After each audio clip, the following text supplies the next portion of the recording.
Bismillahirrahmanirrahim. Assalamualaikum warahmatullahi wabarakatuh. Bertemu kembali dengan channel Bang Jaki. Insya Allah menginspirasi kehidupan kita untuk mengakhiri kehidupan kita yang husnul khotimah. Kali ini Bang Jaki akan mengisahkan satu kisah seorang bapak dan anak kembali. Kalau terdahulu seorang bapak dan anak berada di tepian sungai, kali ini seorang bapak yang sedang berada di rumah dan dia sedang berinteraksi dengan anaknya di waktu libur. Kemudian bapak itu membawa 2 mangkuk mie rebus. Kemudian memanggil anaknya, "Wahai anakku, sini bapak akan memberimu 1 mangkuk mie rebus. Kamu tinggal pilih, yang 1 mangkuk ada mie rebus dan di atasnya telur rebus. Dan yang kedua mie saja, tanpa ada di atasnya telur. Kamu mau pilih yang mana?" Tentunya jangankan anak itu, pasti kita juga memilih mie yang di atasnya ada telur. Kemudian anak itu mengambil, "Saya memilih mie yang di atasnya telur, Pak." "Ya silakan nih." Nah kemudian ketika anak itu hendak makan, ayahnya mengambil mie yang tidak ada telurnya di atas. Kemudian ayah itu mengaduknya, ternyata di balik mie rebus yang tidak ada telur di atasnya itu, ternyata di balik mangkok itu ada 2 telur. Yang anak tadi baru mau melahapnya, melihat mangkok bapaknya, dia bilang terperanjat, "Wah Pak, kok bapak ada 2 telur?" "Ya itulah hidup pilihan. Kamu tadi milih mie yang ada telurnya. Yang tertinggal bapak, ya tersisa mie yang gak ada telurnya. Lah ini rezeki bapak." Akhirnya dengan tersenyum pahit, anak itu mungkin dalam hatinya, "Wah, kalau begitu tadi saya ambil yang tidak ada telurnya, ternyata di situ ada surprise-nya. Ada 2 telur. Oke, hari ini kita makan dengan 1 telur," mungkin anaknya itu dalam hatinya. Kemudian lain waktu, si bapak dengan kegiatan yang sama menawarkan mie rebus lagi. Si anak yang sudah tahu pengalamannya waktu hari itu, kalau memilih yang 1 telur, tentunya yang tidak ada telur ternyata mungkin akan ada 2 telur. Jadi ketika bapaknya bilang, "Wahai anakku, ini ada 2 mie rebus lagi, yang 1 ada telurnya di atas, yang 1 tidak ada telurnya di atas."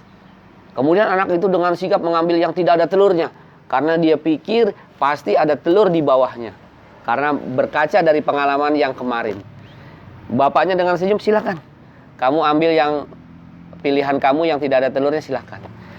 Ketika itu bapak mengambil yang ada telur, bapak itu makan mie dengan ada telur. Si anak dengan semangat, dia berharap di balik mie yang tidak ada telurnya akan ada 2 telur. Ternyata pas dicari-cari tidak ada telur. Bapaknya tersenyum. Kemudian yang ketiga, 1 hari lagi, si bapak menawarkan yang sama di hari yang ketiga. "Wahai anakku, ini ada mie lagi, mie rebus. Ini ada 1 telur rebus di atasnya dan 1 lagi tidak ada. Kamu mau pilih yang mana?" Akhirnya si anak dengan sepertinya dia sudah belajar dari pengalaman, dan dia berkata kepada bapaknya, "Wahai bapakku, sekarang saya tidak akan memilih dahulu. Tidak memilih duluan, tidak memilih dahulu. Terserah bapak, dipersilakan bapak dulu mengambil mana yang bapak suka, saya sisanya." Sepertinya anak ini benar-benar dia belajar dari 2 pengalaman kejadian. Ketika mengambil yang ada telur, ternyata yang tidak ada telur di atasnya malah ada 2 telur.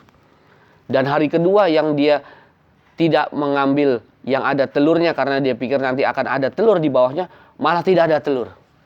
Nah akhirnya dia belajar dari 2 pengalaman itu, dia mempersilahkan kepada bapaknya untuk mengambil bapak yang bapak suka.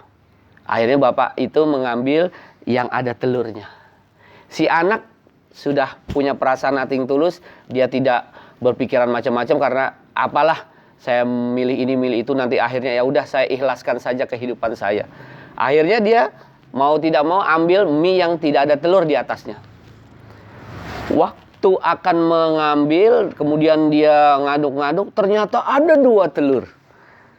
Dia berucap alhamdulillah. Si bapak dengan bijak tersenyum kepada anaknya sambil menepuk pundaknya, kemudian sambil makan bercerita tentang kisah mie dan telur itu.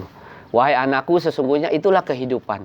Ketika yang hari pertama kamu ambil yang ada telur, kamu mendahulukan egois kamu. Kamu mendahulukan rasa ingin memilikinya. Kamu melihat ini lebih bagus karena ada telurnya, ini tidak ada telur, kamu milih itu. Semua orang pasti begitu. Yang kedua, kamu belajar pengalamannya, pas orang ada telur di balik itu, kamu ingin juga mencarinya. Ternyata kamu tidak dapat. Dan yang ketiga, kamu sudah nothing tulus, kamu mengikhlaskan kehidupan itu, maka sesungguhnya kamu akan mendapatkan apa yang kamu harapkan. Ternyata kamu dapat, ya, yang kamu anggap udah kamu sudah tidak mau rakus lagi, tidak mau egois lagi, mempersilakan orang. Dalam hal ini bapak dipersilakan untuk memilih dulu, dan kemudian kamu dahulu.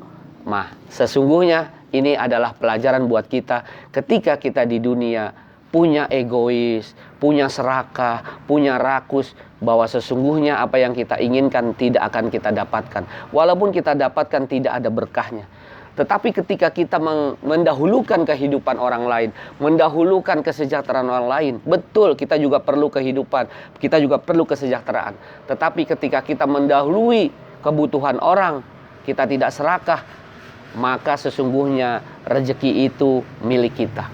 Dan kamu sudah mendapatkannya, kamu mempersilakan bapak untuk mengambil dahulu yang ada telur, dan ternyata kamu tidak ada telur, malah dibalik tidak ada telur di atasnya, malah ada telur di bawahnya. Inilah kehidupan, wahai anakku. Sesungguhnya ketika kita mendahului orang untuk mendapatkan kesejahteraan, tanpa kita harus serakah, tanpa kita harus rakus, kita akan mendapatkan apa yang kita dambakan, bahkan lebih. Makanya ketika kita baik sama orang, sesungguhnya kita sedang baik kepada diri kita. Contoh simpel, ketika kita ada di ruang resepsi, ketika kita mengantri makan, ketika kita sudah menyendok, kalaupun di belakang kita ada orang tua, kita persilakan. Itu namanya al-isar. Al-isar di dalam kebaikan dipersilakan, boleh, itu bagus. Mendahului kebaikan untuk orang lain bagus. Tetapi ketika al-isar di dalam hal ibadah, jangan. Kita harus dahulukan. Misalkan kita sholat, di saf depan kita ada yang kosong, kita mempersilakan orang, itu tidak boleh. Kita dulu yang masuk. Jadi al-isar untuk ukuran ibadah, untuk hal ibadah kita dahulu. Tetapi al-isar mendahulukan orang, kepentingan kesejahteraan orang di dalam hal-hal umum, kita persilakan orang lain.